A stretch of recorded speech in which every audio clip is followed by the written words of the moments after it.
সংখ্যাগরিষ্ঠ হওয়ার কথা চিন্তা করি। কোন যুদ্ধে ইসলাম সংখ্যাগরিষ্ঠতা দিয়ে জিতে নাই। ইসলাম জিতেছে ইমানের বদৌলতে, শুধু ইমানের বদৌলতে। আমরা সংখ্যা দিয়ে কখনো বিজয় লাভ করতে পারি নাই। এখন এবার সাহাবীরা মাশওয়ারা করতেছেন রাত্রেবেলা, আমরা কি করব? কালকে যুদ্ধ করব, নাকি মদিনায় ফিরে যাব, নাকি রাসূলকে খবর পাঠাবো, নাকি কোনো বিকল্প ফোর্স নিয়ে আসার ব্যবস্থা করব, কি করব? তখন সাহাবী, ওই যে বললাম আব্দুল্লাহ বিন রাওয়াহা রাদিয়াল্লাহু আনহু দাঁড়ালেন। তরুণ সাহাবী, আপনাদেরকে বলতেছে, তরুণ সাহাবী দাঁড়িয়ে বলছেন যে, হে আমার ভাইয়েরা, আমরা এখানে কি জন্য এসেছি? হয় আমরা এই যুদ্ধ করব, শহীদ হব, না হলে আমরা গাজী হব। আর আপনারা যে বিষয়টাকে ভয় করছেন, আসলে কিন্তু আমরা সেটা পাওয়ার জন্যই এসেছি, তার নাম শাহাদাত। আপনারা যেটাকে ভয় করছেন যে আমরা এখানে গেলে মারা যাব, ওটার জন্যই তো আমরা এত দূরে এসেছি। আমরা গাজী হই অথবা শহীদই হই, আমাদের জন্য আজর আল্লাহর কাছে লেখা থাকবে। তো তার এই এমন ইমানদীপ্ত ছিল ভাষণটা, আমি তো ওটা বলতে পারলাম না, আরবিতে তিনি বলেছেন। এতে উৎফুল্ল হয়ে বা ইন্সপায়ার্ড হয়ে সাহাবীরা আর দ্বিতীয়বার ভাবলেন না, ঠিক আছে কালকে যুদ্ধ হবে। এবার পরের দিন যুদ্ধ শুরু হল। এটা কি সম্ভব যুদ্ধ? প্রথমে যায়েদ ইবনে হারেসা রাদিয়াল্লাহু আনহু পতাকা নিয়ে ঘোড়া ছুটা আগায় যাচ্ছেন, এবং একটা আঘাতও পিছন থেকে করার সাহস হচ্ছে না তাদের, সব আঘাত তারা সামন থেকে করছেন। এক পর্যায়ে যায়েদ রাদিয়াল্লাহু আনহুর এই গায়ের মধ্যে তারা বর্ষা নিক্ষেপ করে। বর্ষা তো আগেকার বড় বড় বল্লম বর্ষা ছিল, এবং একটা বর্ষা তার গায়ে যখন লাগে তিনি পড়ে যান, এবং এই অবস্থা আস্তে আস্তে তার শাহাদাত হয়। পতাকা পড়তে দেন নাই, পতাকা নিয়ে নিয়েছেন জাফর ইবনে আবি তালিব রাদিয়াল্লাহু আনহু হাতে, এবং জাফর রাদিয়াল্লাহু আনহু যুদ্ধ করতে থাকেন, এত বীর বিক্রমে যুদ্ধ করতে থাকেন যে এক পর্যায়ে তিনি তার নিজের কালো এবং লাল ডোরাকাটা ঘোড়া ছিল, সেই ঘোড়ার পা নিজেই কেটে ফেলেন, যে আমার যেন পালিয়ে যাওয়ার মন না উঠে কখনো ঘোড়ায় চলে, তারা যেন আমার ঘোড়া ইউজ করতে না পারে। সাহাবীরা বলছেন তার শাহাদাতের পরে তার বডির মধ্যে আমরা এরকম 50টা থেকে 60টা এরকম আঘাতের দাগ দেখেছি। একটাও দেহের পিছনে ছিল না, সব সামনে ছিল। যুদ্ধ করতে করতে এক পর্যায়ে তার ডান হাতটা কেটে পড়ে যায়। এরপরে তিনি বাম হাতে পতাকা উঠায় নেন, কাফেররা বাম হাতটাও কেটে ফেলে। এরপরে তিনি বুকের সাথে পতাকাটাকে এইভাবে জড়িয়ে রাখেন, বুকের সাথে পতাকাটাকে এইভাবে জড়িয়ে রাখেন, পতাকা পড়তে দেন নাই। একজন রোমান সৈন্য তাকে আঘাত করে এবং তার দেহটা দ্বিখণ্ডিত হয়ে যায়। এই খবর নবী সাল্লাল্লাহু আলাইহি ওয়াসাল্লাম ওই মদিনায় বসে বসেই পাচ্ছিলেন। তিনি বললেন, এই মাত্র যায়েদ শহীদ হলো, এই মাত্র জাফর শহীদ হলো। একটু তিনি কান্নার ভাব চলে আসলো। একটু পরে নবীজি হেসে দিলেন। সাহাবীরা বলছেন, আপনি হাসছেন কেন ইয়া রাসূলুল্লাহ? তিনি বলছেন যে জাফর এর ডান হাত প্রথমে কেটে গেছে, তারপর বাম হাত কেটে গেছে। আল্লাহ রাব্বুল আলামিন তাকে এই দুইটা কাটা হাতের বিনিময়ে জান্নাতে দুইটা বড় বড় পাখা দিয়েছে। এইটা দিয়ে তিনি জান্নাতে ঘুরে বেড়াচ্ছেন আর ফল খাচ্ছেন।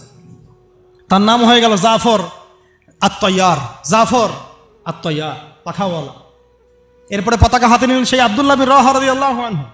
তিনিও তো বীর বিক্রমে যুদ্ধ করতে লাগলেন। এক পর্যায়ে তিনি একটু কান্না করেছিলেন। সাহাবীরা বলছেন, আপনি কি ভয় কান্না করতেছেন? জি না, আমি ভয় কান্না করছি না, বরং কোরআনের একটা আয়াত আমার মাথায় আসছে বলে আমি কান্না করছি।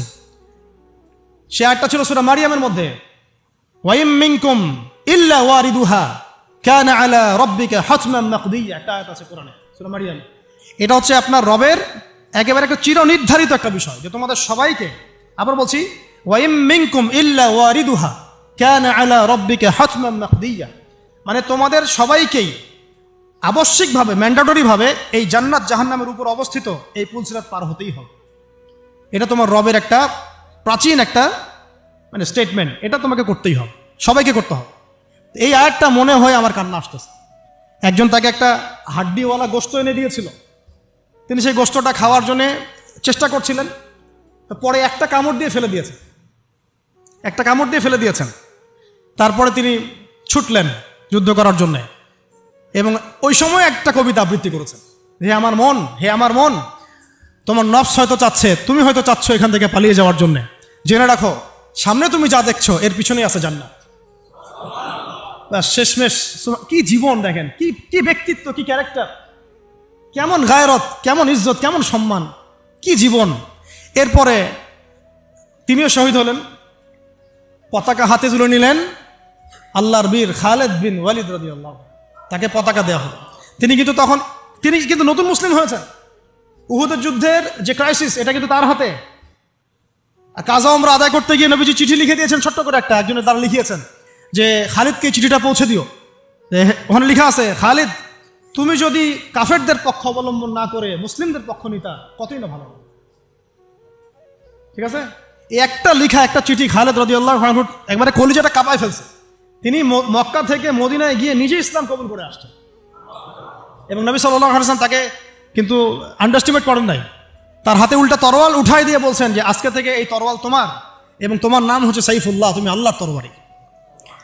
এরপর থেকে তিনি প্রায় 80-90টা যুদ্ধ করেছেন, সবগুলোতে জয়লাভ করেছেন। ওই খালিদ রাদিয়াল্লাহু আনহু পতাকা তুলে নেন মোতার যুদ্ধে। তারপরে সিরাতের মধ্যে আসছে, তিনি বলছেন নিজের ভাষায় যে ওই দিন আমার হাতে 9টা তরোয়াল ভেঙে গেছে। যুদ্ধ করতে করতে করতে করতে ওই দিন আমার হাতে 9টা তরোয়াল ভেঙে গেছে। তিনি ছিলেন যুদ্ধ কৌশলে অত্যন্ত পারদর্শী, হুটে হাটে কোনো কাজ করতেন, অনেক পারদর্শী। তিনি ডানের সৈন্যকে বামে নিয়ে আসছেন, বামেরটাকে ডানে নিয়ে গেছেন, সামনেটাকে পিছনে নিয়ে আসছেন, পিছনেটাকে সামনে নিয়েছেন। বর্ষা যারা ছিল তাদেরকে পিছনে নিয়ে আসছেন, তীরন্দাজদেরকে সামনে দিয়েছেন, মানে ওদেরকে ভেবাচাকা খাওয়াই দিয়েছেন যে ওরা মনে করতেছে এরা মনে হয় অনেক, হ্যাঁ এরা মনে হয় আরো বিকল্প ফোর্স নিয়ে আসছে মনে হয়। তো ওরা আস্তে আস্তে পিছনের দিকে যাওয়া শুরু করতেছে, আর এদিকে মুসলিমরা একটু একটু করে সেফ জোনে আসার চেষ্টা করতেছে পিছনের দিকে। ওরা ভাবতেছে পিছনে সামনে যদি আগাই হয়তো পিছন থেকে ওরা আরো সৈন্য নিয়ে আসছে, আমাদেরকে আক্রমণ করবে। এই আল্লাহ পাক ভয় চাপাই দিলেন, এরা পালায় চলে গেল।